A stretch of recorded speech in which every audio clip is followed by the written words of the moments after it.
your personal email addresses, your home phone numbers, your spouse's personal identifiable information, your children's, your neighbors, and assets. Like, this is all the types of personal information we find exposed online.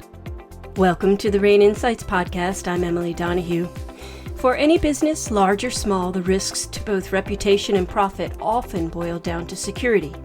Or in other words, how securely leaders protect their company's physical, intellectual, legal, cyber, and other assets. In this podcast on security with Brian Lynch, our host speaks with Michael Mason, the Enterprise Sales Director, Privacy and Security at Reputation Defender, about a range of security risks that can be, if not prevented, then mitigated. Let's listen. Well, hello, this is Brian Lynch, and welcome to my podcast series, RANE Insights on Security with Brian Lynch. Today I'm pleased to be joined by Michael Mason, who is an executive with Reputation Defender, and I'm really pleased to have Michael on the podcast. Welcome, Michael. Hey, Brian. Thanks for having me on the podcast. I appreciate the invite.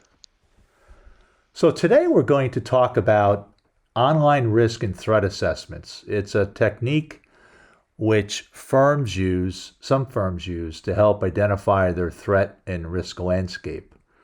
So, Michael, let's start with the basics. What is an online threat and risk assessment?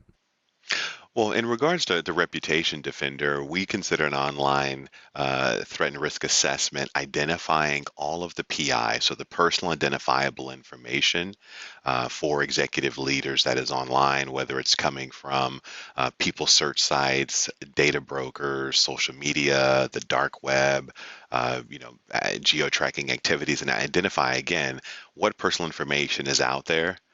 Sharing that personal identifiable information we find with the executive physical security teams or the InfoSec teams, and then working with them to remove that PI on our end to protect those executives from all myriads of threats and attacks. That's a great start because it's really important, I think, and obviously you believe this as well, Michael, from our previous conversations, that to get a sense of what is that threat landscape in the online world related to whatever the business is, maybe the industry, but in particular the firm and its employees. And can you go through a little bit of an example of some of that personal identifying information that might be out there, Michael, that would be of concern?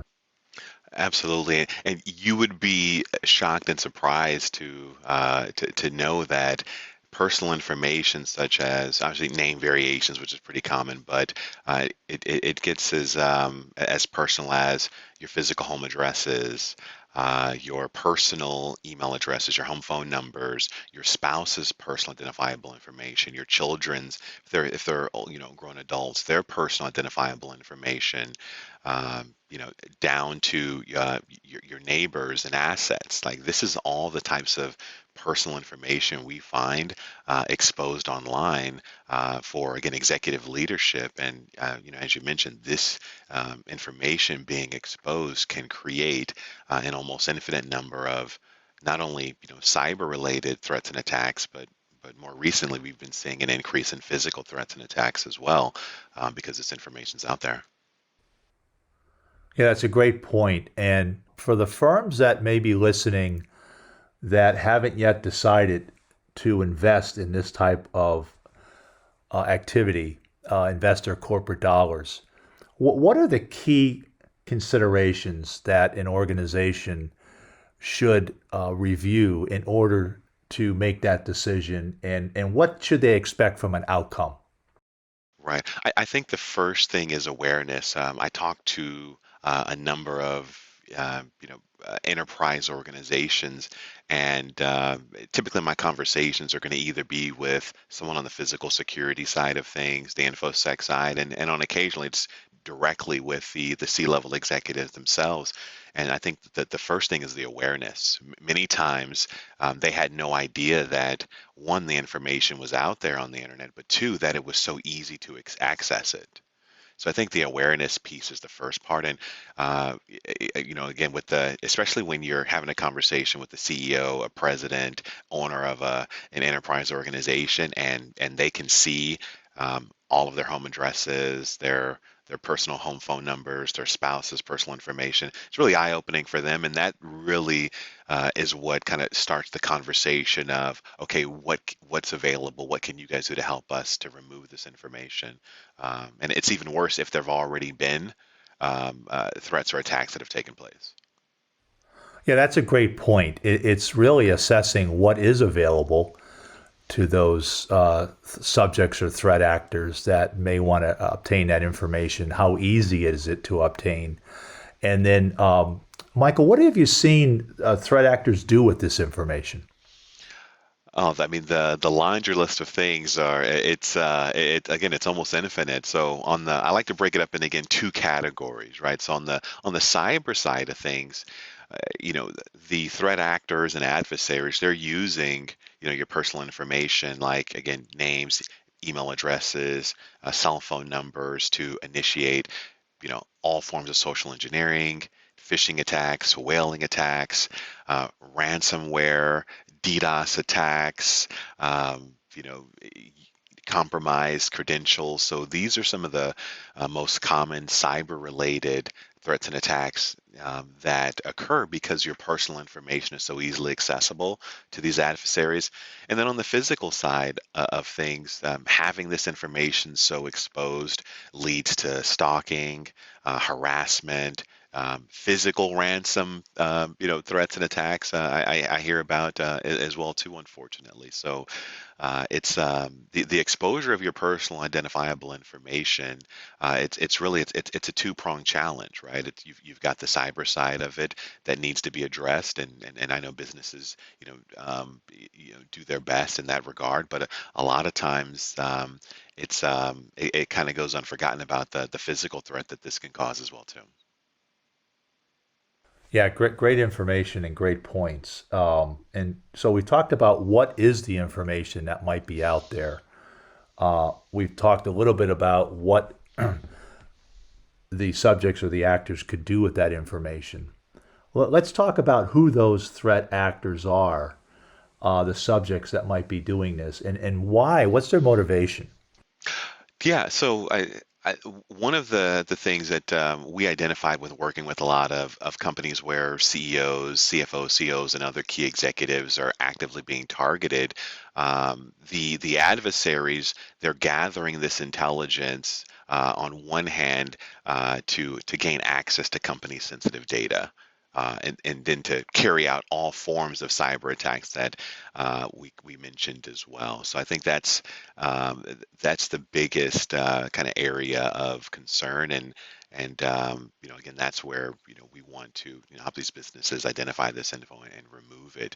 And then again, the other side that I know I've mentioned a few times, executives are also experiencing an increase in threats and attacks, for how they've responded to current events or layoffs within their organization, posting their opinions on sensitive topics online or the direction the company is going in. So that creates a whole new list of attackers, and these could be anyone from a disgruntled former employee to a disgruntled spouse of a current employee because of layoffs or things of that nature, or just crazy fanatics in general that are, scouring the Twitter feeds for, controversial events that are happening within an organization.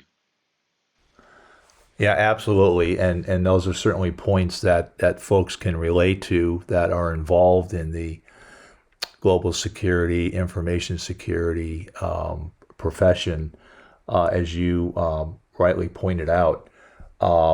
Let's talk about some of those threats that the firms are facing today, whether it's climate activists, social unrest, geopolitical. I think we've discussed in the past that sometimes executives stay quiet on an issue, and that causes some sort of a reaction because they haven't taken a stand. And then in other situations, executives or representatives of the company have taken a stand. And of course, that then generates response. So really, you can't win for losing, can you?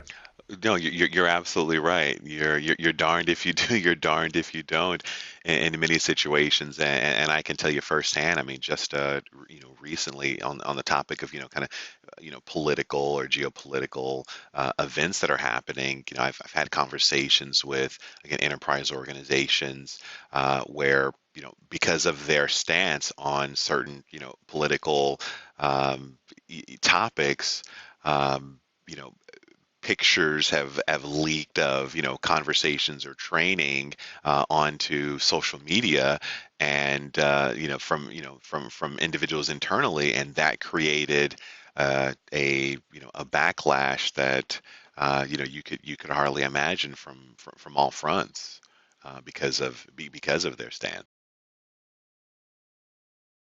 Yeah, absolutely. And I always say that if the firm hasn't yet been a victim of this type of issue, meaning that some of their information available online has been used either against the firm or individuals, it's just a matter of time. Do you agree with that? Oh, yeah, absolutely, 100%. And that's why we encourage organizations to get ahead of that. A lot of times we do talk to organizations where they have yet to experience a threat or attack. And so their motivation is not as much as an organization that has experienced threats and attacks. And so we encourage that you identify what's out there and get ahead of it so that you can mitigate your risk, and you can mitigate the different vectors that could be used to attack not only the executives but the business as a whole. And Michael, I think that's an excellent point because what we're talking about is to make it harder on whomever it is that's trying to obtain this information from actually obtaining it. And I aspire, and I'm sure you feel the same way, that some of these actors won't expend too much time on a firm if they have other firms that their information is easily accessible. Vis-a-vis ABC company, that information is readily available. XYZ company, it's harder for me to obtain that. They're going to go to the easier firm. I agree with you 100%. It's they're going to go for the low-hanging fruit, and that's the unfortunate advantage they have when it comes to personal identifiable information. Organizations, they generally do a well job of protecting internal business related contact info. There's businesses have tons of solutions to mitigate the risk of phishing and whaling attacks internally within the organization. But again, it is often forgotten about how now personal identifiable information like a personal email address or a cell phone number can be used to gain access to people and to the business. I hear all the time people's WhatsApp phone numbers are being used um, to initiate financial transactions, and it's a bad actor, right, impersonating the president, the CEO of an organization. I've had conversations where an executive assistant had accidentally transferred funds to a bad actor because they thought they were talking to the CEO, the president of the organization. So um, yeah, the risks are everywhere, and increasing on the personal side of things. And I even recall you had a guest on your show a few episodes back, and their speciality is protecting the executives' devices, and that's just further evidence that the personal side of the coin is just as important to protect as the internal business side of things. Yeah, absolutely. And thanks for referencing that because, there are so many different areas that have to be protected against. And I really think that when someone is doing research on a company or an individual, the CEO, maybe an executive vice president, they're looking for information not because they're just collecting it, but they also want to take an action on that information and being proactive. And as you mentioned, Michael, looking at what's available out there for somebody to gather is critically important to designing a security game plan to protect the firm, is it not? Oh, 100%. I couldn't agree with you more. And and that's something that we have conversations with our the clients that we have when we identify this personal information, and we also identify where we're finding it. We use that data to encourage them to take certain measures to again to protect this their executives, to protect the business, and to protect this sensitive data. So, Michael, in your experience, in your firm's experience, can you talk about the two areas that I know that you work with, which is the physical security professionals and the information security professionals? How do they use this information? Yeah, that's a really good question, Brian. On the physical side of things, the physical security professionals that we work with, they're using this to identify physical risk factors and to eliminate them. Because again, on the physical security side of things, their sole responsibility is to protect the health and the wellness and the life of that executive that they're responsible for, and the individuals around them. So they're using this to plug holes that could lead to, things like, harassing phone calls to the executive or to the spouse, individuals showing up at their homes, being stalked, kidnappings and things of that nature. And then on the info security side of things, typically their priority is again protecting sensitive data within the organization. So they take this information and they're using it to identify if this information could be used to gain access internally to the organization, and then also to again protect and prevent something like someone using a person's personal email address, or again their WhatsApp number, or even their social media account to gain access to companies' sensitive data. Yes, Michael, great examples of how this data is used and how the two different component parts of a global security team uses that data and to what end. And as you laid out before, you can use this approach, meaning the online threat and risk assessment approach, either in a reactive way, which is, hey, we've had somebody steal, obtain PII on executives, and it led to whatever that action might be, and now we need to really clean it up. Or, as you noted before, on a proactive measure, which is let's find out what's out there, let's find out what the threat landscape is, and let's be proactive in making it harder on individuals who want to obtain this information to actually obtain it and use it against us. Yeah, 100%, right? And I think that's what makes a solution like our executive privacy solution so unique. Is we use a two-pronged approach. Not only are we identifying the personal information that's out there, we take it a step further to actually remove the home addresses, the names of family members, the phone numbers, the email addresses, and other sensitive information from the internet. So we're going in and we're initiating the removals and the opt-out processes with the data brokers and the people search sites. We're scanning the dark web for mentions and chatter of executives and their personal information.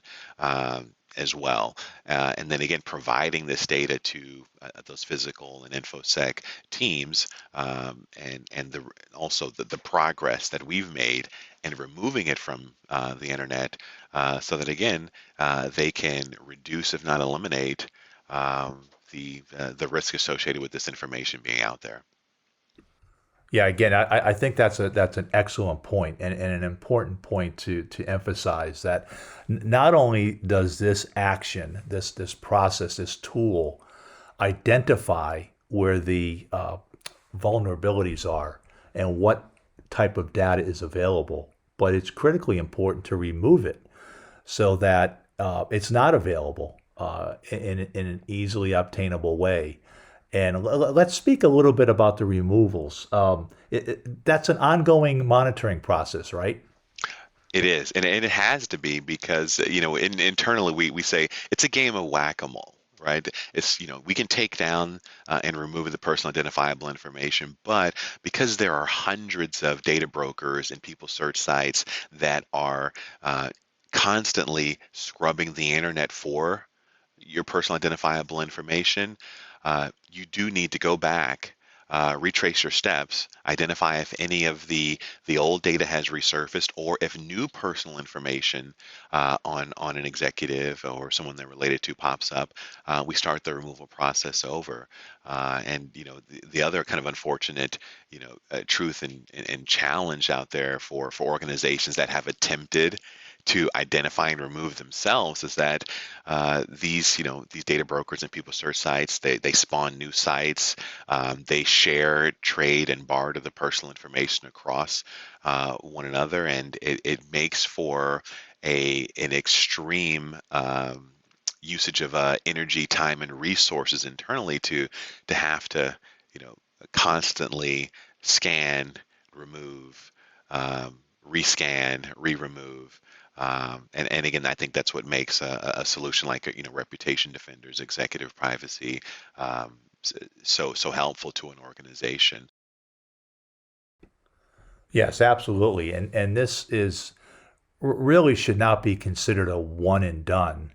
As you noted, I think the optimum efficiency here is to initiate and then continue to monitor for the points that you noted. So if I'm listening to this podcast today and I'm thinking about initiating this for my company, how do I do that, Michael?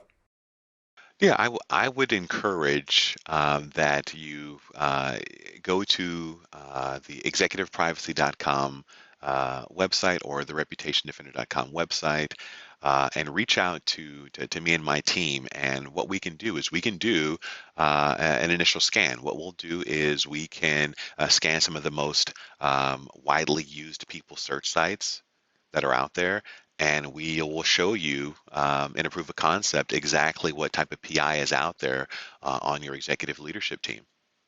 And then from there, we can discuss how we can begin the removal process of that personal information.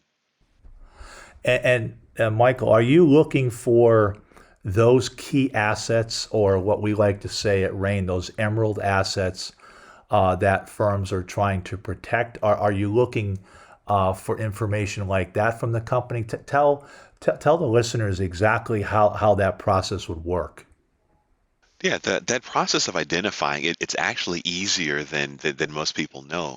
Again, there are hundreds of data brokers and people search sites online, and you can simply plug in an executive, a celebrity, an athlete's name, and the city and state in which they reside in, and these people search sites will pop up, and many of them for free with no cost will provide you with information such as their addresses, their phone numbers, their email addresses, spouses, and other relatives' personal identifiable information. Right, and again, and that's where it starts. That's that low-hanging fruit that I referenced earlier in our conversation. Are the data brokers and the people search sites that are kind of freely sharing this information online, and so we'll start there. And as I've also mentioned, again, when anyone from the physical security director, the chief security officer, or the executive themselves sees how within a matter of seconds and a couple clicks on my keyboard and mouse, how we're able to pull this and identify this information, we have their attention, and they're interested in, again, what they can do to get this stuff offline. Excellent information. And it really comes down to and look, at everybody's trying to reduce risk. Exposure risk is one of the key components of a great global security program. and being able to, first of all, identify where your vulnerabilities are, which is what this assessment can help with, and then taking an action to solve that problem. And I think that this assessment, as you laid out here, Michael, it certainly meets those two endpoints. Absolutely. Thank you. I appreciate that. And again, we certainly encourage it. And again, if you were to go to, again, executiveprivacy.com, and you can schedule some time with one of our executive privacy executives, and they can show you what we are able to identify online, just again, a quick initial scan. And then we can discuss the options to do a full in-depth scan of the internet dark web as well. That sounds great, Michael. And one last question before we conclude today. How is that communicated to your client? So I'm a client, and I've engaged with your firm to provide me with what that footprint looks like. How is that communicated, and what is the structure around that? Yeah, so once we bring on a client and we start our initial scan of the internet and the dark web, we provide some pretty robust and detailed reporting that is going to give them full insight into the personal identifiable information we found online, all the sites and locations in which we did scan, the potential threats, risks, and vulnerabilities based on the information that we did find. Our tips, tricks, and strategies on what we recommend to, again, mitigate and reduce the threats and risks, as well as a progress report of all the sites that we've gotten the information removed from, and the ones that we're still working on getting the information removed from as well. Oh, that's great. And then that allows the Global Security Department to review that and then take the appropriate actions that might be needed to further protect and reduce that exposure risk, obviously to include the removals and whatever else might need to be done based upon what's found. And just to close out on this, how long does the initial review take to get those results back to a client, say? Yeah, we typically we start that initial scan, and we typically have all of the results within a week to 2 weeks, and at that point, that's when we'll schedule a meeting with the physical security individuals that are involved, the infosec people that are involved, and share those results with them. The point there is that it doesn't take 6 months to get that result back. It's fairly quickly.